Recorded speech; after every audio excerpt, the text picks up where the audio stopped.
So I'd like to take a minute or two and introduce myself, and then I'm going to do the same for my lovely panel here. My name is Shamar Herron. I am the Deputy Director of Michigan Works Southeast. We are your local workforce agency. We cover 5 counties, which includes, of course, Washtenaw County, but we also cover Jackson, Hillsdale, Lenawee, and Livingston counties. And we provide everything from an entry-level position all the way over to helping our business community fill those positions and train up staff so that they can move on and create more entry-level positions, right? So this is a time where we're seeing very, very low unemployment rates, that is, but then we are seeing an entire subset of people who are not engaged in the workforce. So our job is to now start to get creative. Our job is not to sit back and wait on the days when we had a line of people waiting outside to come into our service centers. We are starting to go out into community centers. I am really tossing the idea of going out where I think people congregate, which also could be a barbershop, our places of faith, a beauty salon. There are places where folks are at and they are interested in being employed, but how do we get the word out to them? So when you think about robots, you think about cobots, you think about technology that is the size of a speck of dust, how do we start to go out and help people understand that the human element will never go away? So I think all of us can agree it's an interesting time to be in where everything is heading towards an autonomous approach. We have all sorts of data analytics that can tell us just about any piece of information we want to know, but we still have yet to conquer the human mind. And what does motivation look like? And how do we prepare those who have sort of disengaged themselves from a process that I'm firmly a part of? So it looks like we're doing some resetting here. And you know, I said I was going to get this joke in, and I'm going to do it because, you know, my nerves come because I'm in enemy territory. So some of you know this, some of you don't know this. I am a Buckeye.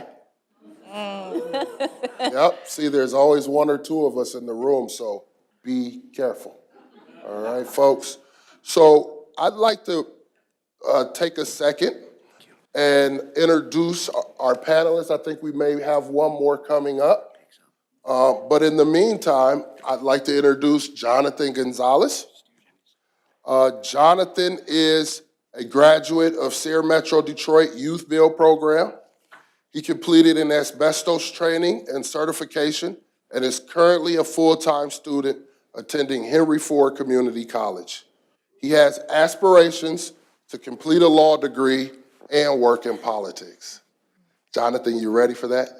Oh yeah, I'm definitely ready. All righty, all right. Well, welcome. All right, next we have Ariel Johnson. She is the founder and CEO of Fierce Empowerment and Fierce Staffing. Ariel Johnson received her BA in Hospitality Business from the School of Hospitality at Michigan State University. So your enemy's enemy is your friend. Yes.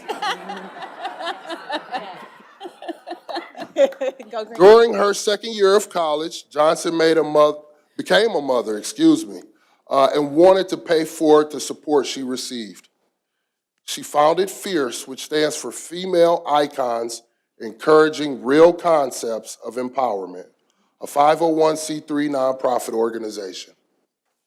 In an effort to combine her love for the community with her passion for the hospitality industry, Johnson launched Fierce Staffing, a hospitality social enterprise with a special commitment to workforce development. Fierce Staffing provides staffing solutions for hospitality business owners and major event producers, as well as work opportunities for those in the community that are often forgotten. Fierce Staffing pays all staff a minimum of $14 an hour, which is what they believe to be a true livable wage. So that's phenomenal work that you're doing, Ariel. And I hear some snaps going on, so keep them up. So as we go through these sessions or through this panel, if you agree with something, you can snap it up for sure. You can clap. We won't get so spiritual where we'll shout, but we do encourage encouragement, okay? All right. So next, I have to give it up to my classmate.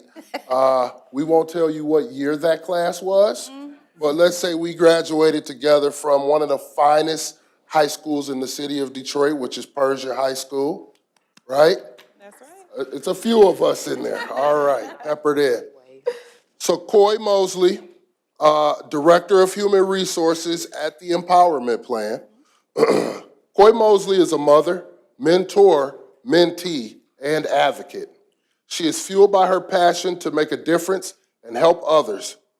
Coy is active in her community and known for her generosity and servant leadership. Coy has 20 years of experience in human resources. So she started when she was a freshman in high school. Coy has 20 years of experience in human resources, earning several degrees and certifications in management, strategic management, and nonprofit management. Her experience includes 13 years in nonprofit and 5 years in local government. Coy believes she is now in a role that marries her passion and expertise. She currently serves as Director of HR for the Empowerment Plan, whose mission is to end the cycle of generational homelessness through employment. As HR Director for a nonprofit organization with a unique employment model, Coy is heavily involved in the Career Advancement Department. So welcome, Coy. Beulah, Hi, how are you? I'm good. Welcome. Thank you. Beulah Walker is a graduate of Sear Metro Detroit Bridge to Career Opportunities program and is currently working full-time for Local 1191. She is also a registered apprentice. So when we talk about the skilled trades and skills that are not going to go anywhere, you're looking at it right here. You're looking at someone who is going to help us understand how we move a nation forward. Because I joke around with some of the young people I work with and I say, so what happens when your phone goes dead, right? You charge it.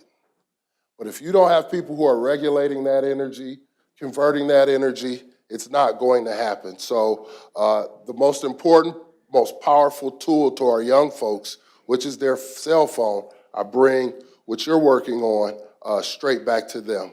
So that also goes for the laborers union that you're working with. So thank you for Local 98 Plumbers Union. Local 98 Plumbers Union.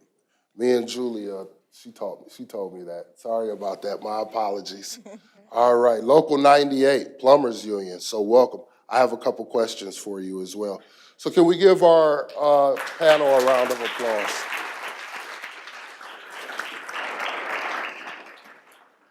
So I'm just going to jump right in, all right? And if you don't mind, I'll sort of go in this ascending order. And then I have a couple questions I'd like to just lob out to you as a group. But I do have some that are specific for each of you, if you don't mind, okay? So, Jonathan, politics. In today's world, you're not scared at all, huh? Oh, definitely not. I'm just ready to jump in and definitely make a change in my community. I don't like the way that it was being run as I was growing up as a child. So I definitely want to make it a more livable and a more suitable community for my fellow youth. Oh, fantastic. So I got a question for you. What would be your first policy put forward when elected into office? Well, when I was a child, I was definitely a troubled child. I definitely had my fair share of running into the law. And I got in some trouble, I'm not going to lie. So I definitely want to make a change. Michigan is one of 5 states that still prosecute minors as adults. And that's one thing that I want to change because I noticed that they mostly target urban areas, such as the community that I grew up in, Detroit. They target places like Pontiac, Flint, and they target us as a child just to hold us down. So as we grow into adulthood, we're stuck in this bubble, kind of that mouse trap. You know, you're stuck in that Hamster wheel. the hamster wheel, exactly. So the words out of my mouth. So I don't want kids to get in trouble as a child. That split decision that you make in 15 seconds reflect your whole life. So I want to be able to change that so they can learn as a child, and when they grow up, that they learn to not give into short-term gratification and make the proper decisions to lead them to a successful future. Absolutely. And so not only do those brief moments where you make a misstep affect you now, but in the workforce, as we know, even in Washington, we have an ordinance where we're trying to ban the box across all applications.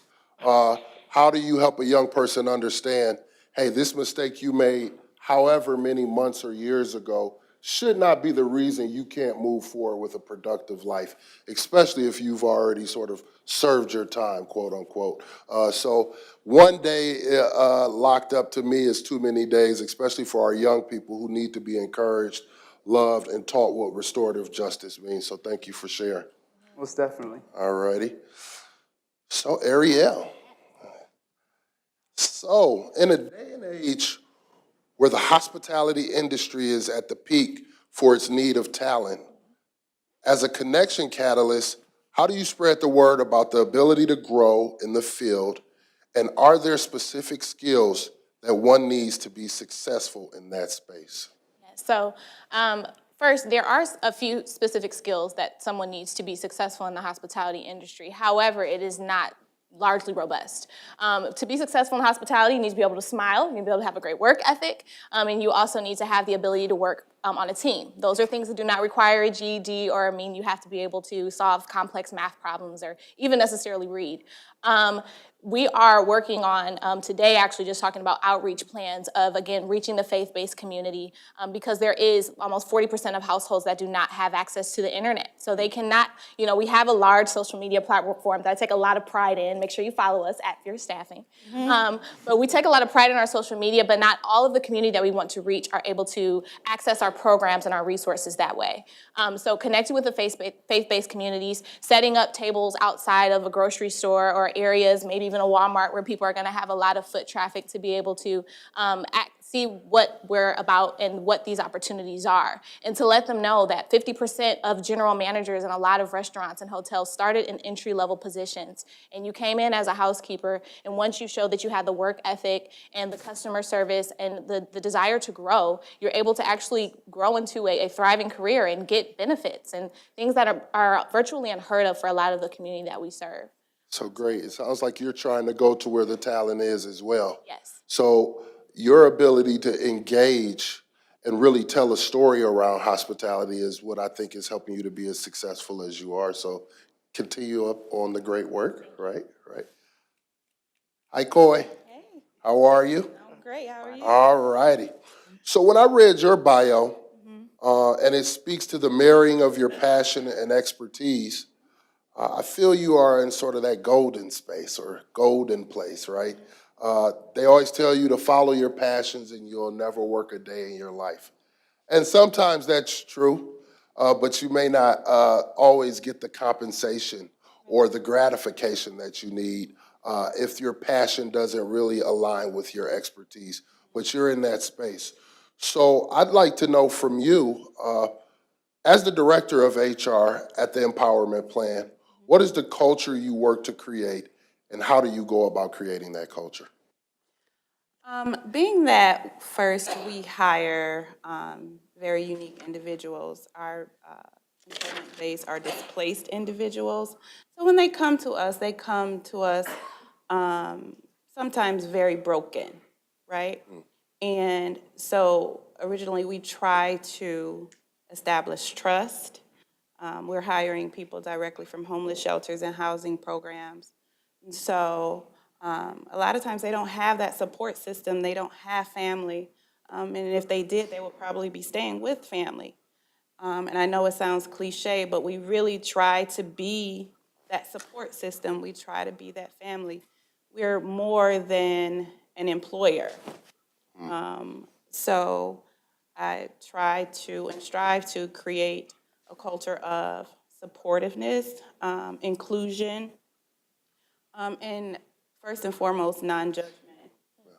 Because for us, when we hire, you don't have to, we don't have you check the box, you know what I mean? We take everyone at face value and try to help them to understand that you are not what you've gone through. And homelessness is not, someone standing on the corner with a sign. Homelessness can be a mother of four who was in a domestic violence situation and had no other choice.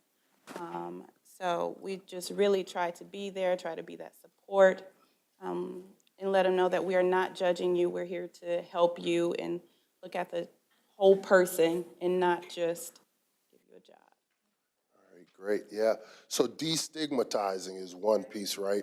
So once you help the individuals to have a greater sense of self through really rough process, you also are giving them scaffolding because we have to be able to allow people to rebuild, build, rebuild.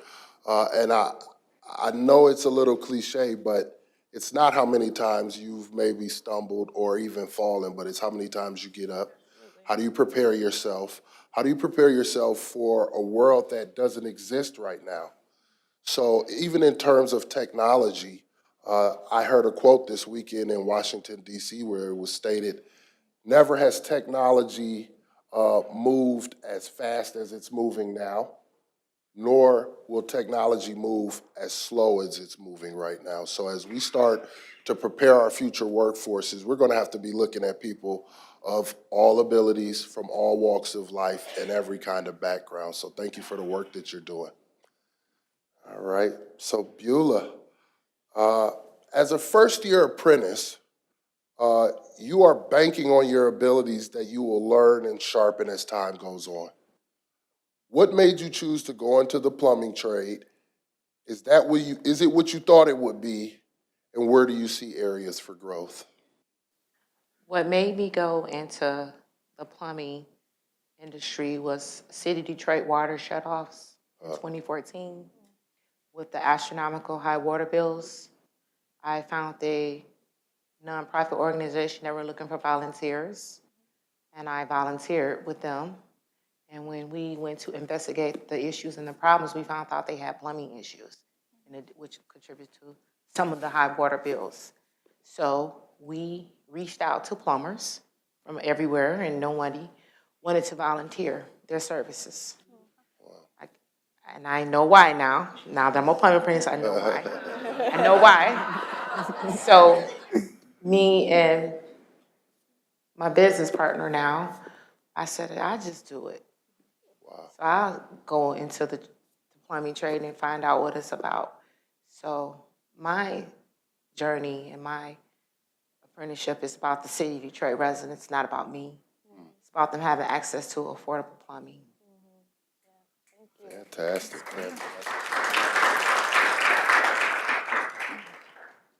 So in the time that you've been in the plumbing trade, have you seen areas for growth in the trade? Is there things that can be done a little bit differently or a little more innovatively than what you're seeing currently? Well, every day, when you're speaking of technology, plumbing is faster than technology. It changes all the time. It changes in your local municipalities. It changes on a national level. So plumbing is a grease lightning career. It changes all the time. Wow. Okay, great. So I will always be learning, even when I'm done with my 5 years, become a master. Even if past the master, you still learn. You have to learn. And we have to remember plumbing is universal. Absolutely. It's worldwide. Absolutely. So I heard a little bit about soft skills. I heard a little bit about lifelong learning. These are character traits and skills that we're going to need for the rest of our life. The minute we start to turn ourselves off to the notion of allowing information to flow in, we're stuck in the water. So I'm going to be all about asset framing today, so I won't say dead in the water, but we're stuck, right? Okay. So I'll go back up the line. So Beulah, if you don't mind, I'll ask you one more question. What's the most helpful thing that you have learned during your journey? I learned so much. I learned that from transferring careers that you're not the only one. Sometimes I come from the banking and finance industry. I went into the trades in 2016, and you see so many people, careers and jobs is changing. You learn that you're not the only one, but you also have to learn when you're changing that there are no days off. You have to really push. So growth and evolution is like an ongoing thing. All right, thank you. Coy, you speak of servant leadership. Explain to us what that means to you. Although I have like a director in my title, and on like an org chart, I may be at a certain place, I see myself reporting to all of our team members. I'm responsible for making sure they enjoy coming to work, making sure that we have the right policies in place, making sure that once they leave empowerment plan that they go on to be the best that they can be. You can't do that like with an iron fist. You have to build trust, you have to build relationships, you have to be encouraging. So if my goal is to serve all of our team members, then I think I should do a pretty good job. Instead of trying to make yourself look good, if you try to make everyone else look good and make everyone succeed, the organization will succeed in the long run. Great, so empowerment. Empower. I'm starting to hear a theme here. And they say one can lead, but one must lead from within the circle. And so it sounds like you walk that and live that every day. But also as a community leader, you know our youngins are watching you as well, right? Yep. All righty, good, good. So Arielle, I'm going to get even more sort of wide open with the question and ask you, what does success look like for Fierce? So that is a wide open question. So success for Fierce, and to make it clear, Fierce Empowerment is a nonprofit 501c3, which actually, fun fact, I got my master's from the University of Michigan Dearborn, and my master's in public administration with the best professor, Dr. Tracy Hall over there, who encouraged me not to start a nonprofit because she was like, what are you doing? Because I was also working in hospitality and a thriving hospitality career. But that goal is to be able to provide that full wraparound support services to the staff that we are placing in the hospitality industry. We also, at Fierce Staffing, want to set the standard of what customer service and hospitality is in the staffing industry, specifically in the hospitality. And I feel that the biggest investment that we could ever make is the investment into people, and which is something we just heard about. And also that wraparound support services, there's no way to be successful on the job. You cannot run a successful workforce program if you're not solving problems at home. And so if you don't know where you and your babies are going to sleep at night, if you don't know how you're going to get to work, if you don't know how your child's doing in school while you're out at work, then you're not going to be able to thrive and make our businesses profitable. And so that is a goal for us to be able to identify the best practices to be able to run our nonprofit, to also be able to contribute to the people that are working for us, and then setting that standard so we can pay the bills at the nonprofit too. So Dr. Hall won't be right. Right, great. So providing resources, those wraparound resources, often people will send customers to Michigan Works and say, they need a job. Get them a job, Shamar. And I say, well, we had a conversation with them, and they need a place to sleep at night first. Yes. It is hard to think about going to work every day if you don't know where your next meal is coming from or where you will lay your head. So we have to learn to prioritize and triage how we're working with people so that we understand this is more than just a client. This is more than just a customer.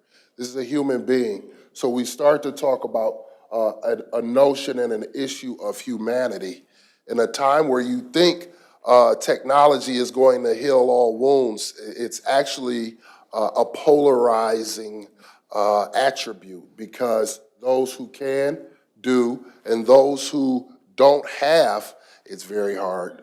It's very hard. And so you hear this, you need to pull yourself up by your bootstraps, right? What if I don't have boots? Right. No. Okay? It's very true. So let's start to think about concepts like business resource networks. So I don't know if you're familiar with them. Companies can essentially purchase shares of a success coach who will come into your business and sit with those individuals who might be from what we know as the Alice population. Show of hands, who's read the Alice report?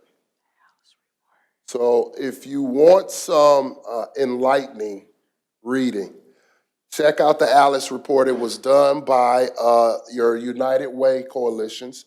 And so you have the opportunity to take a peek into the lives of people who are working every day, but still can't afford to make ends meet. So there's a term that I don't like, but I think it sort of describes where these individuals are at, and it's the working poor. So those who go to work every day and are still struggling to make ends meet. It's beyond an epidemic, and I believe it's over 40% of the households here in Granola, Washtenaw County. So people think about us as the land of milk and honey, and they don't understand there is a dichotomy here. And there is a canyon worth of difference for those who can and have versus those who are working to get there. So thank you.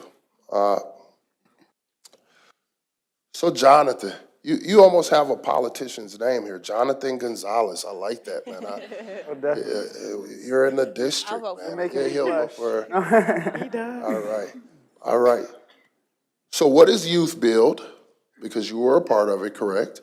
If you can help educate us on what Youth Build is and how was your experience in the program? Okay, well, Youth Build is a federally funded program that helps people from the ages 24 to, I do believe it's 16, help to get you a GED, high school diploma, and help to cultivate you into the workforce. So that was one thing that I struggled with because I was a troubled teenager. I did get kicked out of school. So they helped bring me back into the community and help me obtain my GED and help cultivate me into the workforce. So they started by paying us $15 a day just to go to school. So that's an incentive to help be able to feed the students so they can have some money to be able to get back and forth transportation or give them a bite to eat, because some families can't afford that. So that's a good incentive there. And then every Friday they send you out to a community workforce where you kind of help with the community. We worked on a Broderick project, which is an apartment building that we're helping renovate and bring it back to its former glory, so we can use that as a public housing for future students. So that is one issue that students are facing, like one of my fellow panelists said, is homelessness. So that'll help solve that, and at the meantime, that'll help give the students such as myself the skills that we need to be able to enter the workforce. So as you progress in the program, they do offer you union opportunities and apprenticeships, such as my other fellow panelists and myself. So they were able to pay for the training, my transportation to the school to get my training in asbestos and abatement, and then they helped me get into the union. Wow. That's what Youth Build is. Wow, great, Cultivate great. you into the workforce. Oh, as a young adult. fantastic. There it is. And you worked at the Broderick building. I know a Broderick, and even though he's a U of M guy, I still think he's a pretty cool dude. Got to meet him at our President Obama's My Brother's Keeper event, and it was really great to see the work happening across the country in terms of preparing our young boys and men of color. And so I think we all know we are at a sort of precipice where we're going to start to invest and allow our future to get brighter, or we're going to choose the other route and sort of see how it goes. I believe the people in this room are prepared to help us move into a brighter, more prosperous future for everyone. And so my question now to the panel, and you all can duke it out how you like about answering it, but how do we better invest in our future workforce? I can take a stab at it first. What we find most beneficial is looking at the whole person. Like we were talking about earlier, you can't fix 1/4 of the problem and expect someone to be successful. In our program, we, like I said, look at the whole person. So if you don't have reliable childcare, we tackle that. If you don't have a driver's license, we tackle that. If you don't have a GED and you want to get it, we tackle that. If you have not necessarily, we don't even look at just credit anymore. We talk about financial health and wellness. So how healthy are you financially? Do you understand finances? And not only that, your mental health, because that goes into a major part of being successful at work. And so we try to address all of the barriers in order for someone to be successful, because if you don't, eventually something's gonna come back up. If I haven't established reliable childcare, I'm not gonna be able to keep a job. If I don't have my driver's license or even reliable transportation, I won't be able to get to work. Absolutely. To provide for my family. So I think it starts with addressing all of the barriers that block someone from maintaining a job. Absolutely, and providing all of the wraparound support services to address those barriers and addressing the whole person can sound ridiculously overwhelming, especially for smaller organizations where resources are limited. And I think the way that we're able to solve that is through collective impact. And so a lot of what we do at Fair Staffing is we're identifying other organizations who are doing something similar to what we are, housing organization, Detroit Rescue Mission, Goodwill, Brilliant Detroit, and how we can use our resources together to reach this community and make sure, well, you're addressing childcare, you're addressing getting their record expunged or whatever, and we're working together to try to make sure we're able to solve these issues and no longer, especially the Black community, we tend to work in silos very often. And then a lot of us are doing the same work and not really getting very far. And so I think once we're able to establish collectively some strategies to really be able to address the whole person, that will be able to make significant impact. Great. Beulah? So, yeah, we definitely have to help the people overcome their obstacles that they're facing. But I also want to mention, too, that we do have a low amount of workforce developers. So the people that help us overcome these obstacles, we don't have enough of those people, and the ones that are in these positions, they're not getting paid enough, especially when they're doing such a great job helping better our community. So we definitely need to raise the pay for career developers, and we need to bring more in so we can get everybody in an efficient time to be able to start their career and overcome them obstacles in an efficient amount of time. Great. I'm totally voting for you. Thank you. Jonathan, 2020. You even got the right garb on and everything. Look at you. You came ready to go, huh? All righty. Beulah, did you want to share? Yes, well, as for me, I would like to see more women in the trades, Yes. especially plumbing. Nothing against the guys. It's just that it's such a small number of us. We're so outnumbered. I would like to, what I do now is when I do go do plumbing or go to school, and a lot of times members bring their kids in, and it's just so weird how young girls look at me like the M&M commercial, like, is it real, or is she real? So I would love to, I am trying to get more women into the trades, young, middle age, doesn't matter, because once you have a trade, you can be self-sufficient and take care of yourself. You can teach others. Amen. As a self-proclaimed mama's boy, I grew up in a house that had, yes, it doesn't look like it, but I am my mother's baby. So, yes. I grew up in a household with my mother, my grandmother, and my 6 aunts. And 3 of those 6 aunts had daughters. So when I hear about the ability of women, I have lived it, I've seen it, and I joke around with my male friends. See, there's a reason our life expectancy is a little lower. When we have issues, we sort of hold it in and sort of grunt it out and just work through it in our own little ways. But I will watch my mother and aunts and grandma corral each other, give them a sense of empowerment, work through their issues through laughter and tears and pain and dancing and music. And before you knew it, the issue had resolved itself. And so there's a certain quality that is brought to the workforce through the type of development and diversity that you're speaking of, Beulah, and it has to be continued in order for us to grow as a workforce, for us to grow as a country. If we don't start to diversify, if we don't start to think about inclusion in ways we've never thought about before, once again, we're going to have to look at ourselves as a country in 20 or 30 years and say, where did we make the missteps? So I'm going to take a second to do a cheesy sort of self-advertisement of a program that's being ran here in Washtenaw County.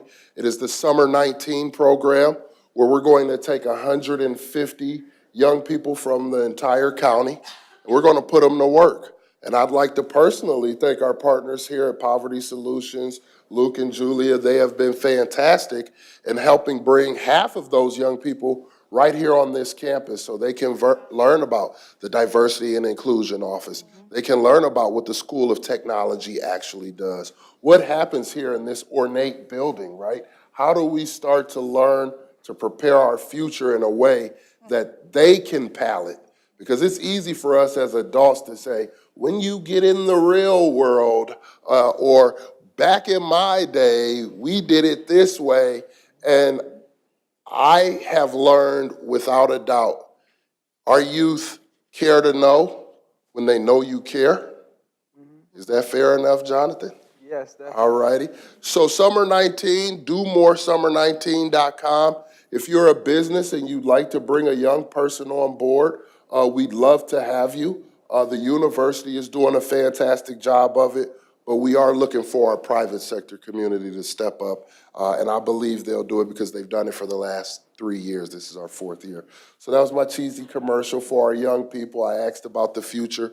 I wanted to make sure, as we're talking about diversity, empowerment, wraparound services, deduplicating work, we have to prepare our young people to go in to the places that we're working in now, and we can serve as a bridge to make sure that they know the current workforce cares enough about them to invest. So I have another question. And Beulah, I'd like for you to kick this one off if you don't mind. What are benefits that you currently offer, or better yet, what benefits would you like to offer as you become a master plumber at one point and you're owning your own business and you're employing 5,000 to 5,000 women across the country? What would be some of the benefits that you would offer? Well, the benefits that I offer now is I teach people about water, conserving water, and about how to insulate your pipes, about how to know that your home is your biggest investment. So please, when it comes to your plumbing, electricity, please take care of it.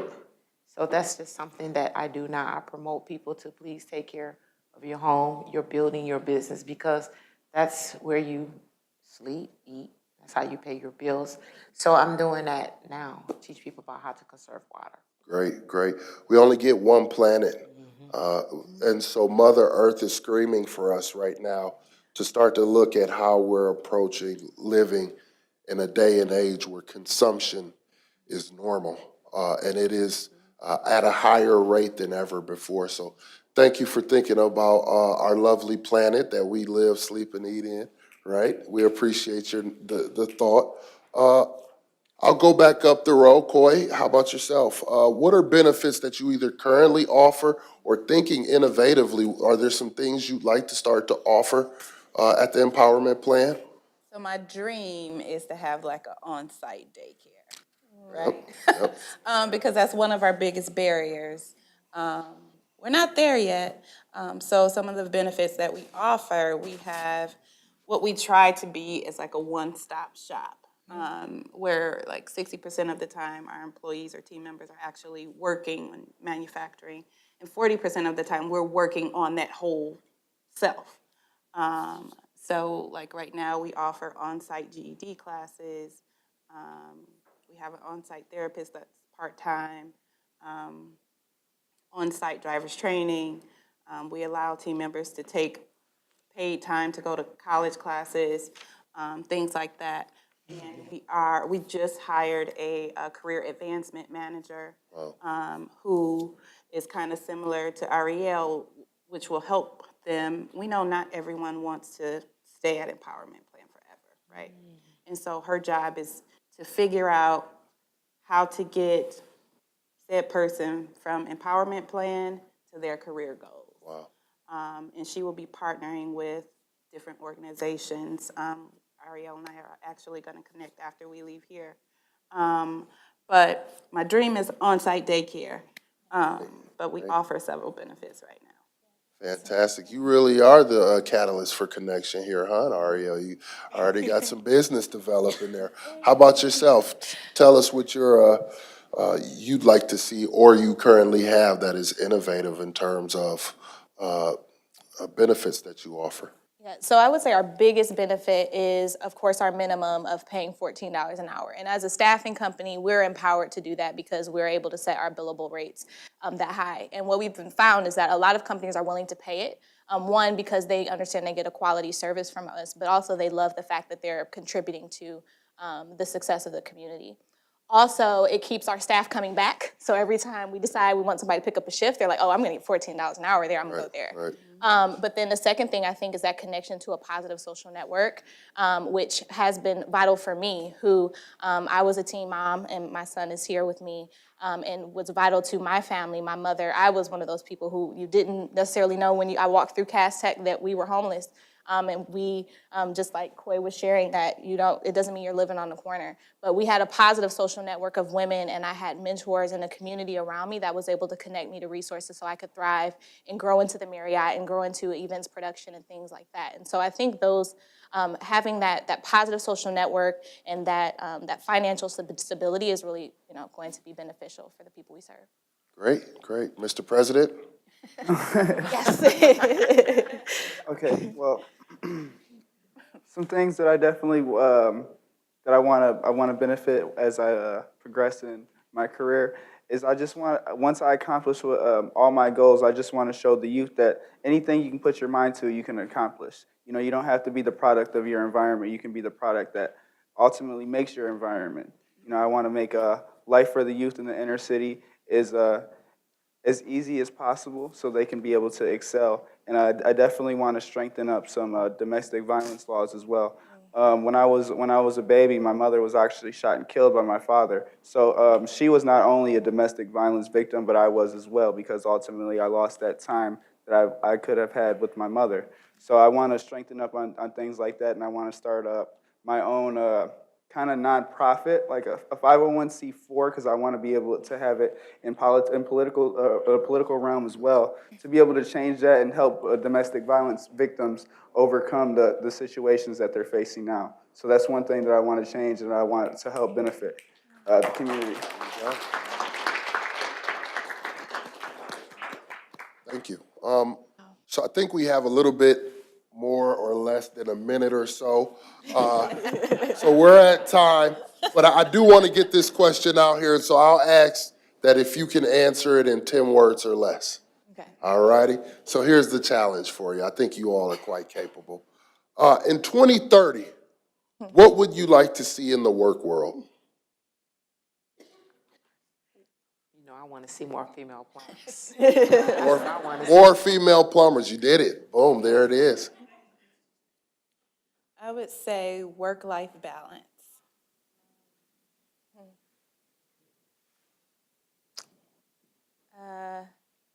Empowerment for mothers in the workplace. No pressure. No pressure. So some things that I would love to see in the workforce. I would love to see single-payer health care. I would love to see $15 minimum wage. Yes. Speaking folks' language. And completely banning the box. So, There it is.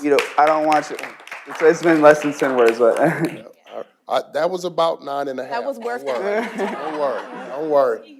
So are we doing questions from the audience or no? All right. Well, save your questions for afterwards. How about that? That gives us time to stick around. Thank you.